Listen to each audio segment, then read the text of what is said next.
Bom, queridos, nós vamos começar mais uma vez a olhar para a palavra de Deus, observando princípios de sabedoria bíblica para o casamento e para a família. Nós já estamos há algumas semanas, trabalhando esse tema, que é um tema importantíssimo e um tema assim, que a gente sempre tem que bater nele, sempre tem que voltar nele, porque assim como as misericórdias do Senhor se renovam, parece que os nossos problemas, eles também se renovam a cada manhã, né? A gente sempre tem dificuldade, sempre tem problema, sempre tem situações que precisam ser corrigidas, que precisam ser avaliadas, e nós então vamos olhar para esses princípios de sabedoria bíblico, para aquilo que a palavra de Deus nos fala a respeito de casamento e família. E nós vamos ler lá naquele texto que está em Efésios capítulo 5.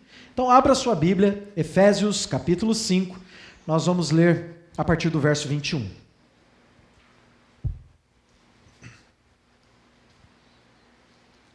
Efésios 25, você pode ficar sentado mesmo, nós vamos ler assim. Efésios 5, verso 21. Olha que maravilhoso esse texto vai dizer, olha a palavra de Deus. Sujeitando-vos uns aos outros no temor de Cristo. Mulheres, cada uma de vós seja submissa ao marido, assim como ao Senhor, pois o marido é o cabeça da mulher, assim como Cristo é o cabeça da igreja, sendo ele mesmo o salvador do corpo. Mas assim como a igreja está sujeita a Cristo, também as mulheres sejam sujeitas em tudo, sejam em tudo submissas ao marido. Maridos, cada um de vós ame a sua mulher, assim como Cristo amou a igreja, e a si mesmo se entregou por ela, a fim de santificá-la, tendo-a purificada com o lavar da água pela palavra, para apresentá-la a si mesmo como igreja gloriosa, sem mancha, nem ruga, nem qualquer coisa semelhante, mas santa e irrepreensível. Assim o marido deve amar sua mulher, como ao próprio corpo. Quem ama sua mulher ama a si mesmo, pois ninguém jamais odiou o próprio corpo, antes alimenta-o e cuida dele. E assim também Cristo em relação à igreja, porque somos membros do seu corpo, por isso o homem deixará pai e mãe e se unirá à sua mulher, e os dois serão uma só carne. Esse mistério é grande, mas me refiro a Cristo e à igreja.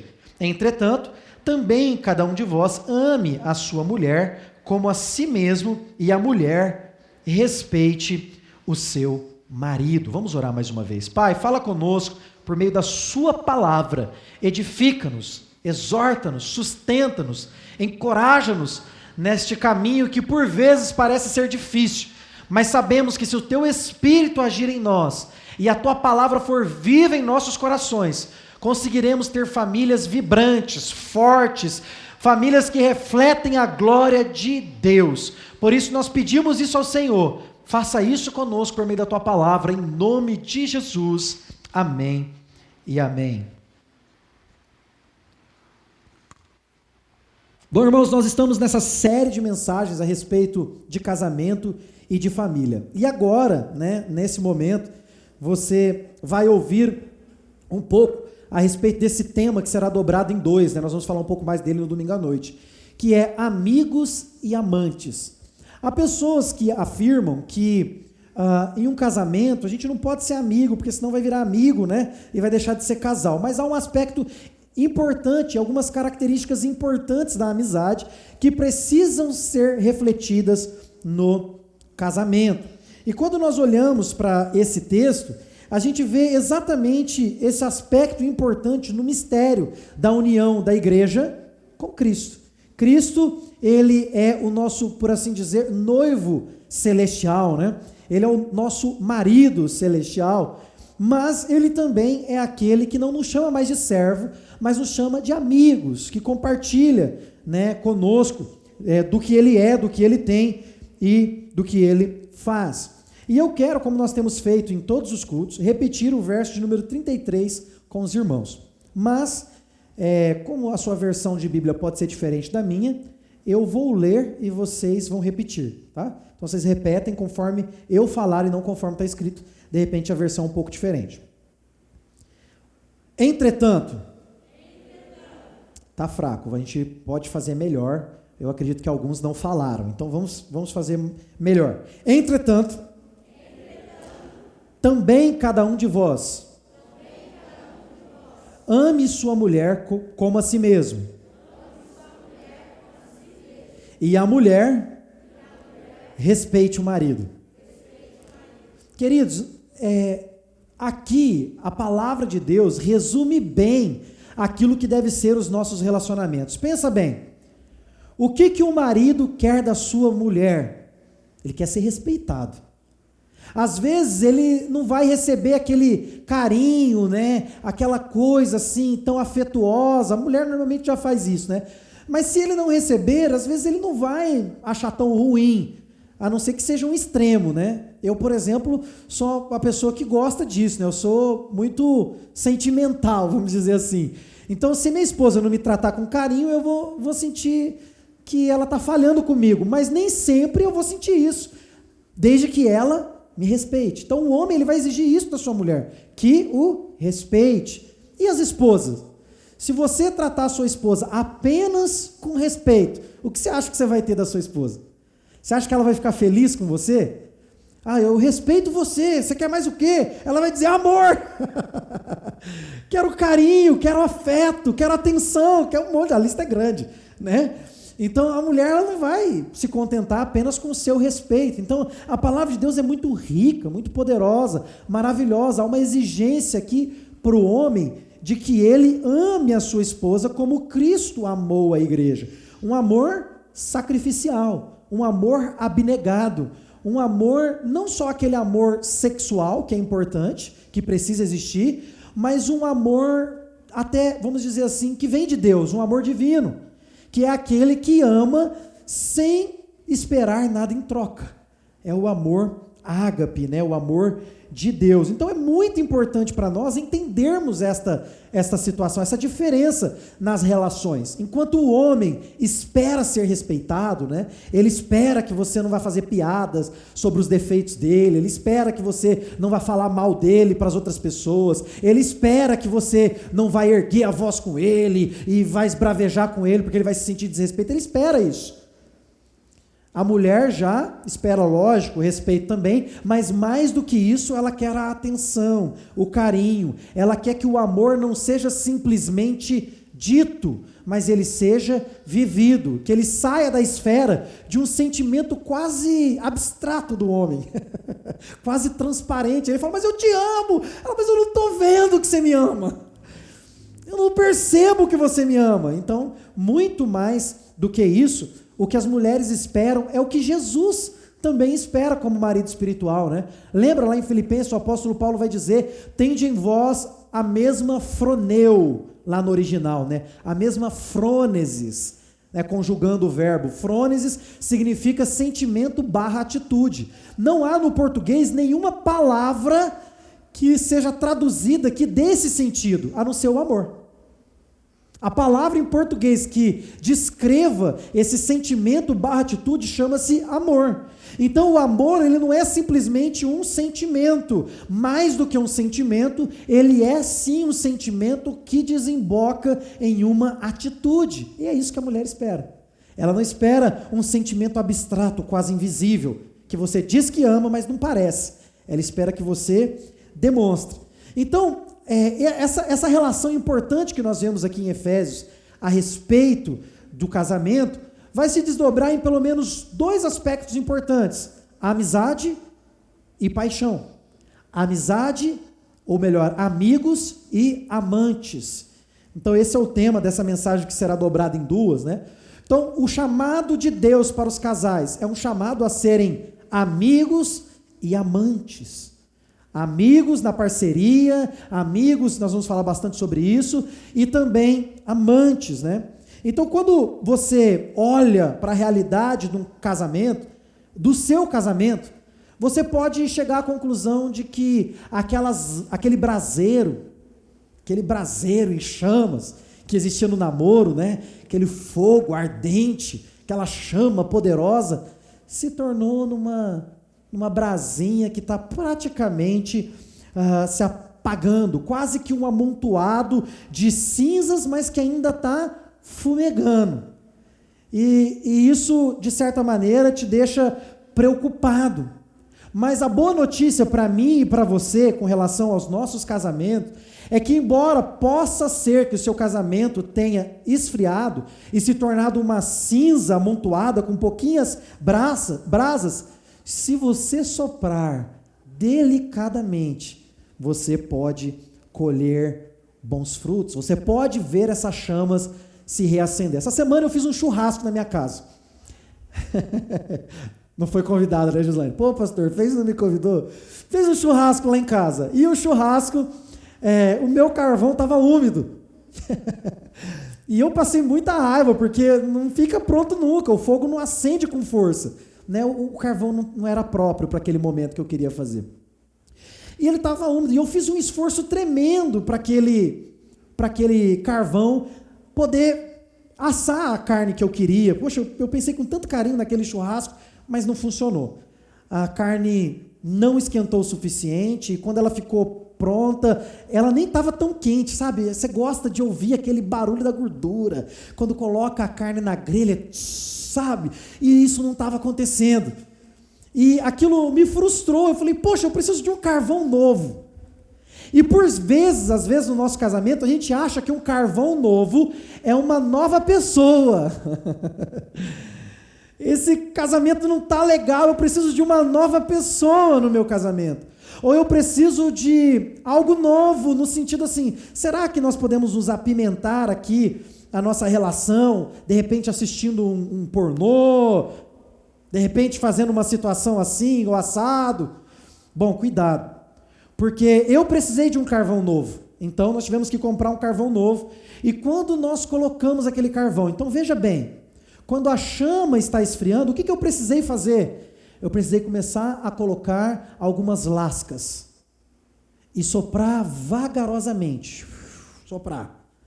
E aquelas lascas, elas começaram a se aquecer, e depois que aquelas lascas começaram a se aquecer e virar brasa, então eu pude colocar pedaços maiores de carvão.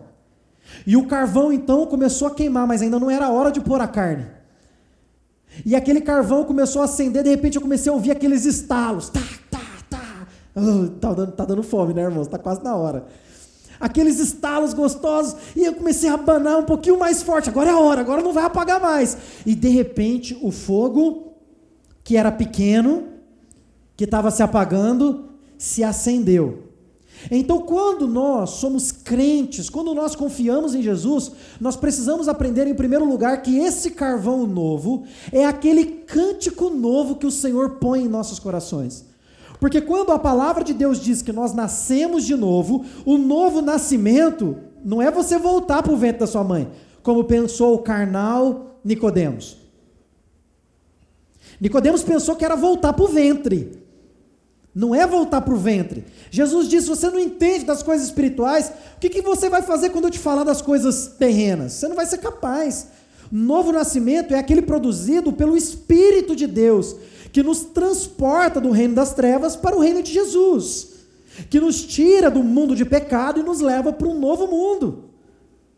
Então perceba que quando eu falo de colocar um novo carvão, eu estou falando de colocar um ingrediente que muitas vezes nós negligenciamos, que não é um ingrediente, né? Você precisa entender que isso é só uma ilustração. Nós precisamos acrescentar no nosso casamento a presença de Deus. E isso é importante. No culto anterior nós falamos 8 motivos para eu não me casar com ela, né? E o primeiro motivo era com a incrédula, que não é crente. Né? Isso serve para o homem também. E aí eu falei que o oposto também é complicado. Então quando eu falo de colocar Deus na jogada, não é para você virar aquele tipo de crente, né? Que o marido quer namorar e você fala assim, não, mas agora nós vamos orar. Aí o marido, irmã, não quero orar agora não. Agora eu quero namorar. Deixa para a gente orar depois do namoro, a gente ora agradecendo. Então não pode nem ser de mais, nem ser de menos, mas precisa ter um relacionamento de intimidade, um relacionamento profundo, e que Deus faça parte dele. E não se engane, queridos, Deus pode mudar a realidade do seu casamento. Casais, nossa submissão ao esposo celestial requer de nós que façamos a sua vontade não amanhã, mas hoje. Ele quer que a gente faça a sua vontade hoje, como marido e como mulher. Então acrescentem nessa equação do casamento de vocês a presença de Deus, e vai mudar tudo. O conselho que eu sempre dou para casais, e tenho batido nessa tecla, é que o seu esposo, ele vai ser fiel a você em primeiro lugar, não por causa de você, ele será fiel a você em primeiro lugar por causa de Deus, não se engane. A sua esposa vai ser fiel a você em primeiro lugar, não porque ela te ama, é lógico que isso é importante, o homem tem que amar, a mulher tem que amar, não estou dizendo para não amar, mas esse não é o motivo principal. Algumas tentações são tão fortes que às vezes o amor que ele tem por você não será suficiente. Mas se ele for um nascido de novo, alguém que crê em Jesus, alguém que serve a Deus e está vivendo em santidade, pode dormir tranquila. Não tem aquela música agora, né? Música bonita, pode dormir tranquilo. Pode dormir tranquilo, que você não terá problemas. Então essa relação de amizade e de paixão, e de ser amantes, é muito importante. Porém, há um trabalho aí que precisa ser realizado. Não se engane. Não ache você que você vai colocar o carvão lá e ele vai acender sozinho. Vai precisar colocar fogo, vai precisar às vezes colocar um pouquinho de óleo, vai precisar acender com fósforo, você vai ter um trabalho. Então o primeiro aspecto para acender a chama de um relacionamento, conforme a palavra de Deus vai nos ensinar, é entendermos primeiro as bases do casamento. As bases do casamento. Quando nós olhamos para essa palavra, há alguns fundamentos importantíssimos para nós. A primeira é que o casamento, ele é entre homem e mulher. Esse é o princípio bíblico. Então não é entre homem e homem, mulher e mulher. Embora eles possam ter a liberdade para viver as suas vidas, né? Não estou falando aqui que eles não possam fazer isso, tem liberdade para viver do jeito que quiser, homem com homem, mulher com mulher, não tem problema, mas esse não é o princípio bíblico de casamento, isso não é o que a palavra de Deus orienta.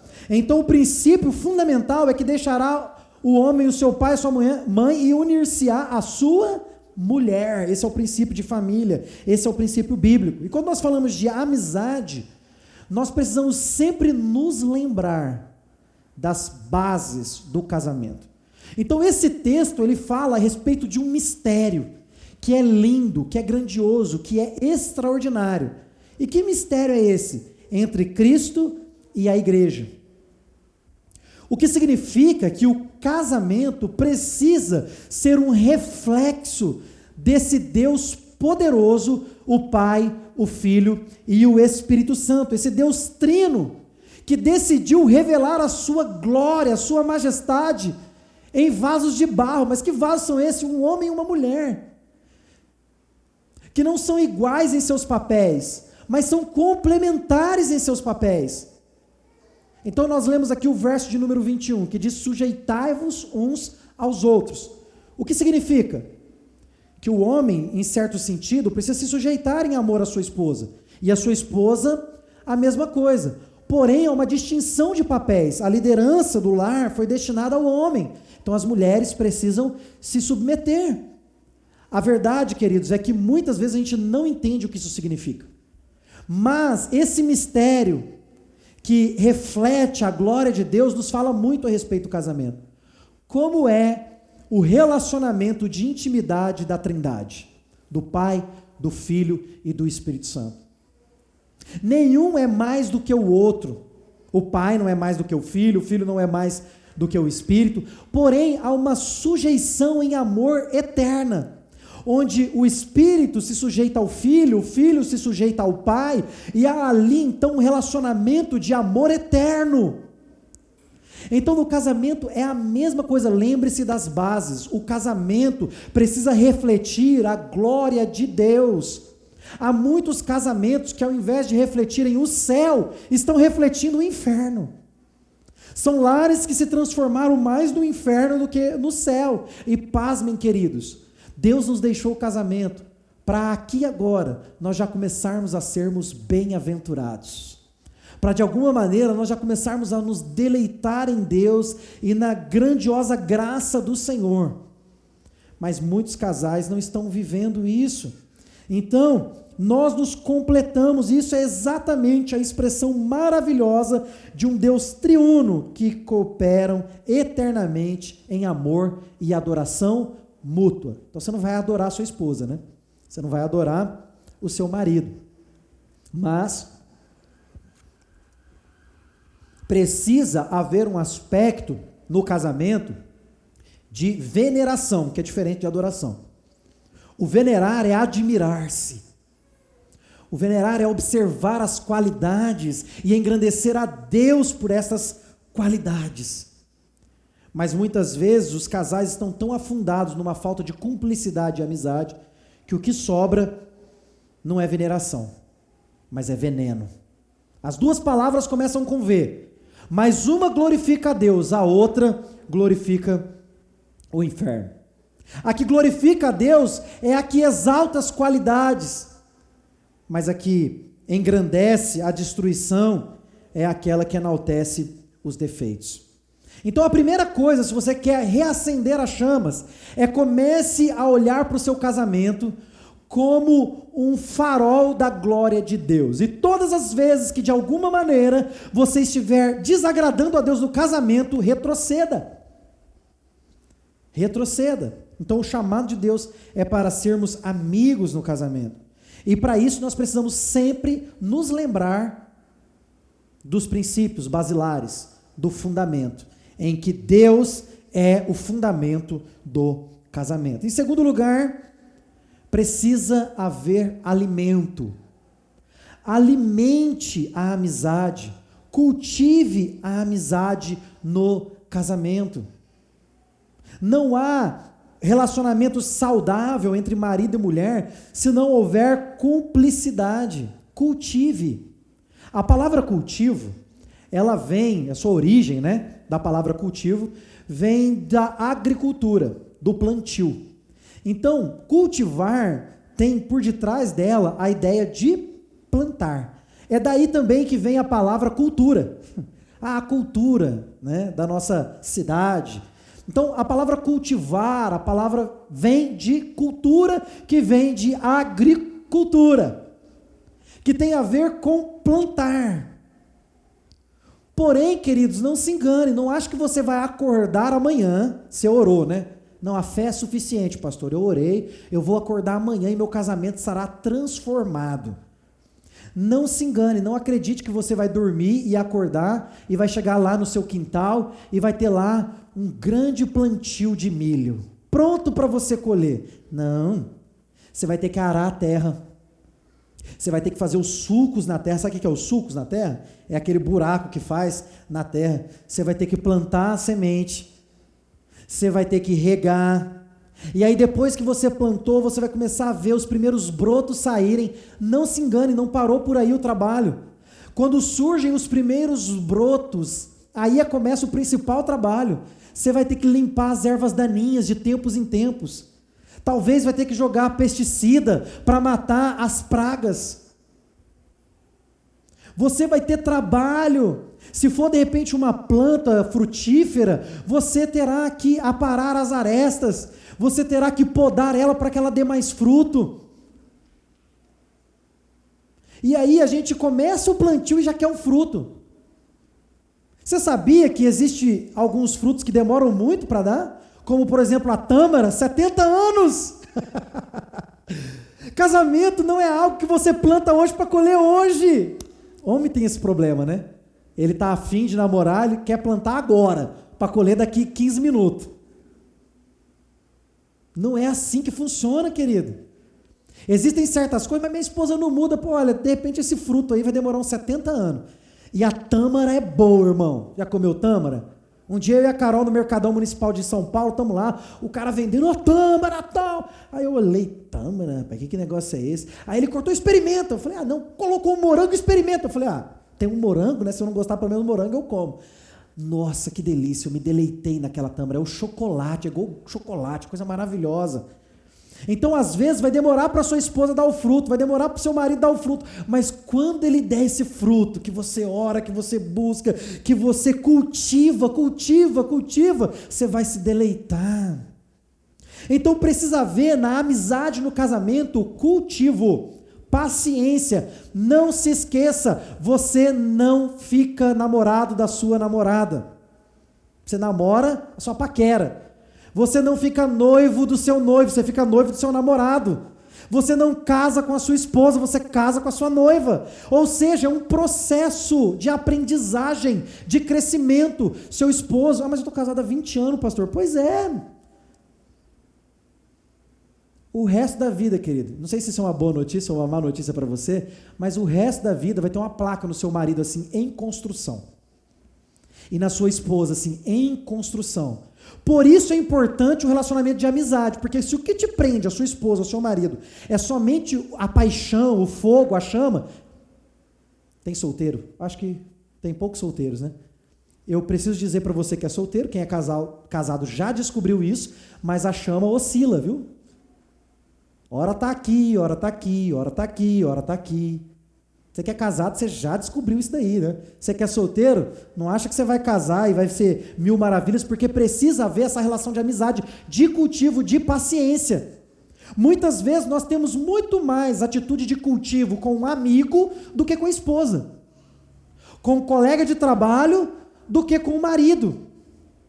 Muitas vezes nós temos uma relação de cultivo muito maior de amizade com o nosso chefe. A gente suporta, porque o nosso Deus é o dinheiro. Mas a nossa esposa a gente não suporta, o nosso marido a gente não suporta um errinho. Então o relacionamento de casal não é um relacionamento de perfeição, é um relacionamento de construção. Por isso é necessário que haja amizade. Cultivem. É preciso arrancar do solo do coração as atitudes ruins. Olha só o plantio. Arranca do solo toda atitude que não é de cultivar. Como é, pastor, que eu vou cultivar? Primeiro, arranque do coração e das atitudes toda atitude ruim. Plante a semente do amor. Lembre-se, amor não é só eu te amo, tem a ver com atitude. Limpe as ervas daninhas do pecado. Limpa isso. Combata as pragas. Regue com muita oração o seu casamento. E aí sim, e somente assim, você terá uma colheita abundante. O desejo de Deus para mim e para você é que nós vivamos casamentos profícuos, frutíferos, abençoados, alegres. Mas muitas vezes nós não vivemos isso porque não há cultivo. A gente só quer colher. Não é assim que funciona. Uma hora a árvore seca. A árvore seca. Aí o casamento acaba e a gente acha que acabou pelo que está na superfície. Porque normalmente é assim, aconselho muito casal. Pastor, vou divorciar. Já fui na casa de vários casais assim, vai divorciar. Por que vai divorciar? Ah, porque ele mentiu para mim, porque ela mentiu para mim, ah, porque não cuida. Isso está tudo na superfície. O que está mais profundo é a falta de amizade, paciência, cultivo e de lembrar que o casamento reflete a glória de Deus, não foi feito para acabar. Não foi feito para acabar. Em terceiro lugar, dentro do aspecto da amizade, resistam. Resistam e resistam. Resistam e resistam. Nossa, como que eu tenho vontade, alguns casais, falar assim, rapaz, se eu sou o seu, chuto o pau da barraca, a barraca, todo mundo que está dentro da barraca, porque esse seu marido aí é um mala, sem alça, de papelão, cheio de pedra, na rodoviária de São Paulo, em dia de chuva. Essa sua mulher é complicada. Quantas pessoas que eu conheço, que o homem é extraordinariamente, eu disse isso no culto da manhã, extraordinariamente capaz, cheio de dons, cheio de potencial, mas tem a sua profissão minada, tem o seu ministério minado, perdem tudo o que poderiam conquistar porque casaram com uma pessoa complicada. Quantas mulheres são extraordinariamente empreendedoras, são trabalhadoras, podem conquistar o mundo, mas não vão conquistar porque casaram errado. A má notícia é que você toma uma decisão ruim. A boa notícia é que Deus pode transformar o seu lar. Deus pode mudar corações, eu não posso, você não pode, mas o Espírito de Deus muda mentes, muda corações. Então, se você casou com alguém que tem essas características, resista, faça como o apóstolo Pedro vai dizer: olha, se o teu marido é incrédulo, fique em silêncio, ore por ele, e pelo exemplo, você o ganhará. Obviamente que não é o exemplo que salva, o que salva é a ação poderosa do Espírito, mas você ganhará o coração do seu marido, e Deus pode fazer uma obra para salvá-lo. Resistam às tentações que surgem na amizade do casamento. A primeira tentação que surge é a tentação das críticas. Ah, mas você não é meu amigo, eu não posso te criticar? Cuidado para você não se tornar uma pessoa muito crítica. Por quê? Nossos piores defeitos são evidentes para todo mundo. Todo mundo vê os nossos defeitos, mas nem sempre nós enxergamos os nossos próprios defeitos. A gente é muito bom em apontar o cisco que caiu no olho do próximo, mas a gente tem muita dificuldade de enxergar o pedaço de tora. Tem um meme na internet que é maravilhoso, né? É uma tora, entrou dentro do olho do cara, assim, plá, aí fica pendurada no olho dele assim, e ele está apontando para o cara lá limpando o cisco no olho. No casamento a gente precisa cuidar para não nos tornarmos um crítico. Você precisa aprender aquilo que a psicologia vai chamar do princípio do sanduíche. Já ouviu falar no princípio do sanduíche? O princípio do sanduíche é o seguinte: você vai pegar a primeira fatia do pão e vai colocar ela assim, você está servindo para o seu esposo. Aí você vai dizer assim para sua esposa: nossa, como que você está maravilhosa hoje. Aí você pega a carne. Olha, mas eu não fico confortável quando você veste essas roupas e posta no Instagram. Mas eu amo como que você está linda. Ó. É o sanduíche. Se você fizer assim, ao invés de ser um crítico, pode ser que sua esposa pegue o sanduíche e coma. Fala, nossa, que coisa maravilhosa, vou mudar, né? É aquele negócio de bater com a luva de pelica, bate, assopra. Você coloca a primeira fatia do pão. Nossa, como que você está carinhoso hoje. Aí você vem com a carne. Pois é, mas você não tem orado comigo. Mas você tem sido um esposo provedor aqui em casa, tem nos sustentado. Agora, se transforma em uma espécie de mulher rixosa. Mulher rixosa é pior do que dormir no canto do eirado, diz lá em Provérbios. Só reclama, só murmura, precisa de cura no coração, então cuidado, não seja assim, casal. Tanto o homem quanto a mulher, aprenda o princípio do sanduíche. O que você quer? É que a pessoa sofra ou que ela mude? Porque a gente tem essa mania no casamento.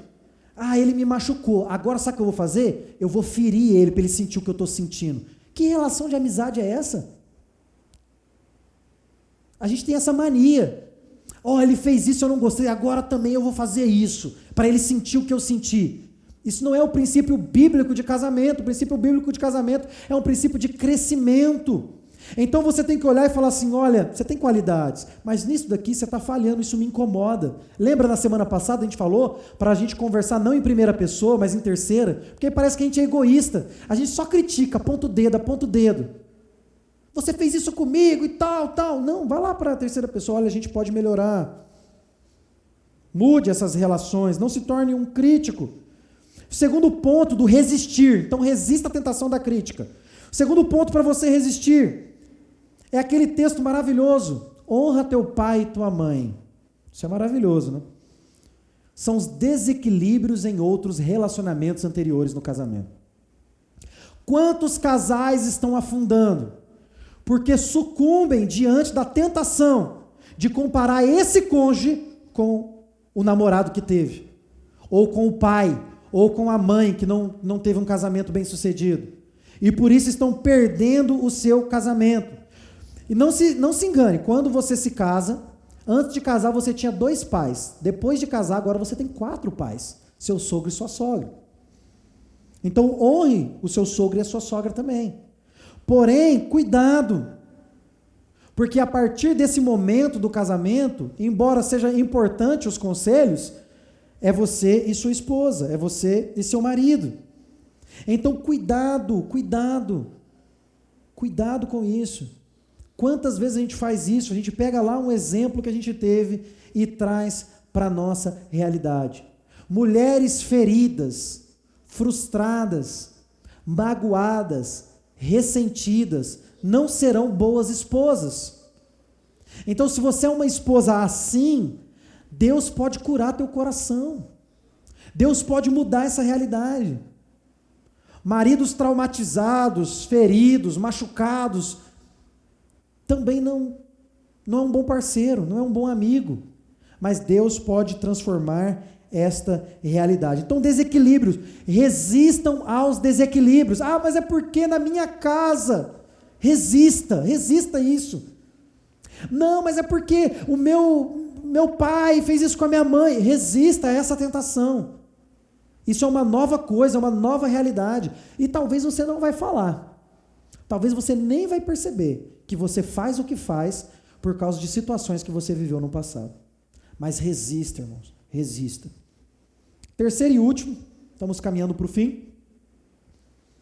Resista às crises familiares e pessoais. Resistam. Existam porque elas virão. Elas virão. E as crises são as mais variadas. Crise financeira. Crise de confiança. Crise sexual. Crise espiritual. As crises virão. Abra comigo a sua Bíblia em Gálatas, capítulo 6, versículo de número 2. O texto vai dizer assim: levai os fardos uns dos outros, e assim estareis cumprindo a lei de Cristo. Vou ler de novo. Levem os fardos uns dos outros.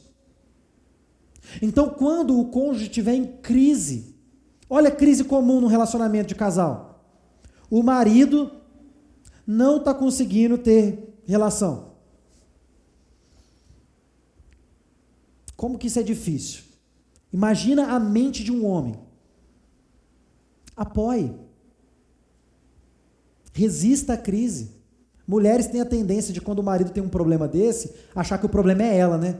Não me ama, não me quer. Não, às vezes o corpo dele está com problema hormonal. Às vezes ele está com problema emocional. Então resista às crises pessoais de homem. Não seja machão demais. Procure ajuda. Vá ao médico. Procure o pastor. Fala, pastor, estou com um problema, não estou conseguindo, o que está acontecendo? E mulher, dê apoio. Não faz piada com isso não, isso é uma coisa séria. E você acha que isso não vai acontecer? Se não aconteceu ainda, não estou jogando praga não, tá? Vai acontecer. Vai acontecer. Então cuide para que o seu esposo se sinta apoiado nas piores crises. Ele está desempregado, só você trabalhando.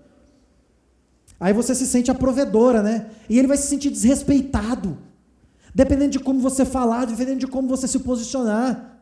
Respeite o seu esposo. Apoie ele no momento difícil. Tá tudo bem, isso vai passar. Deus vai abençoar. Vamos orar, vamos trabalhar, vamos correr. Dê apoio espiritual quando seu marido pecar. Lembre-se, quando alguém peca, o primeiro pecado é contra Deus. Na verdade, ele é o mais ofendido. Na verdade, ele é o único ofendido. E você já foi tão perdoada por ele, por que não perdoar o seu esposo? E com relação aos maridos, a mesma coisa. Dê apoio à sua mulher. Olha o que está escrito em 1 João, capítulo 5, verso 16. Abra comigo aí. 1 João, capítulo 5, verso de número 16. Se alguém vir o seu irmão cometer um pecado que não é para a morte, pedirá a Deus, e Deus dará vida ao que cometeu o pecado. Este é o caso dos que não pecam para a morte. Há pecado para a morte, e por esse digo para que não ore. Mas preste atenção na primeira parte do versículo. Se alguém vir o seu irmão cometer um pecado, pedirá e Deus dará vida ao que cometeu o pecado. Irmãos, o chamado de Deus é para a gente orar pelos irmãos. É para eu orar por aquele que não dorme comigo, que não chora comigo, que não sofre comigo. Imagina para minha esposa quando ela pecar. Preciso orar por ela. Preciso lutar por ela. Obviamente, queridos, que existe aquela questão do impenitente, né? Aquele que não se arrepende, aquele que é incrédulo. Existem certos pecados que é igual está dito aqui, para a morte. Esse daí eu vou fazer o quê? A pessoa não se arrepende, a pessoa não muda, a pessoa está ali. Não é desse tipo de comportamento que eu estou falando. Eu estou falando daquele comportamento da pessoa, poxa, falhou, errou, foi um deslize. Então vamos orar, vamos lutar, vamos levantar essa pessoa. Precisa ter esse cuidado. Precisa ter esse coração. Sem dúvida, a forma mais poderosa de apoio é o perdão. Quando você se sente perdoado, restaurado, ninguém joga na tua cara. Você está bem. E como é bom ser casado. Como é bom você ter uma pessoa que comemora as suas conquistas. Eu lembro de algumas conquistas que eu tive na minha vida com a Carol. E quando eu contava para ela, eu vou tentar imitar, tá, Carol? Ela dá aqueles gritos dela, faz e me abraça e pula. Eu falo, meu Deus, como alguém pode comemorar comigo assim? Uma coisa que beneficia só a mim. É a amizade, é o amor. Quando a Carol me liga, eu falo, amor, consegui um cliente. Eu chego em casa, e aí, amor, como é que foi esse cliente? Como é que vai ser? Quanto você vai ganhar? Eu brinco com ela, meu cofrinho. A gente comemora, a gente se alegra, a gente glorifica a Deus. É uma amizade, uma cumplicidade. Então precisa haver isso, irmãos, amor e respeito no casamento.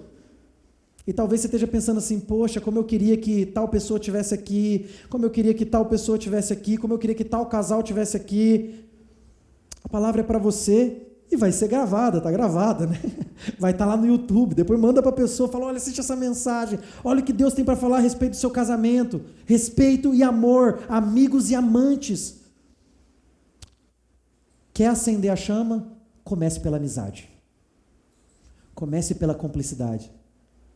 Olha, não vai ter ninguém mais do que teu pai, tua mãe e mais do que a tua esposa que vai comemorar as suas vitórias e as suas conquistas. Então valorize isso. Você nunca vai ter um amigo igual a sua esposa. Você nunca terá uma amiga igual ao seu marido. Nunca. Esta é a relação que Deus criou, que reflete a glória do Pai, do Filho e do Espírito Santo. Mas pastor, meu casamento acabou, mas pastor, eu perdi minha família, mas pastor, eu não consegui fazer isso, por que eu não ouvi essa mensagem há 10 anos atrás, há 20 anos atrás, há 30 anos atrás? Olha, talvez você tenha perdido, talvez não haja mais volta, mas embora o divórcio seja um pecado, é um pecado perdoável. Não carregue essa culpa. O único pecado imperdoável é a blasfêmia contra o Espírito Santo, que é a incredulidade de que o Espírito Santo agiu em Cristo e que ele era o Filho de Deus. Esse é o único pecado imperdoável. Quando eu não creio, eu estou condenado. A incredulidade é a blasfêmia contra o Espírito Santo. Agora, o divórcio, ele é perdoável. Então, perdoe e se perdoe. Busque em Deus a restauração do seu coração. Busque em Deus a cura para o seu coração. E Deus pode te surpreender com uma vida abundante e alegre. Não fique cabisbaixo. Não fique se criticando. Não fique colocando peso. Não tem mais volta. Então olhe para frente, para o prêmio da soberana vocação que está em Cristo Jesus. E avance em direção a este alvo. E eu tenho certeza que você pode viver uma vida bem-aventurada. Vamos nos colocar de pé, nós vamos orar.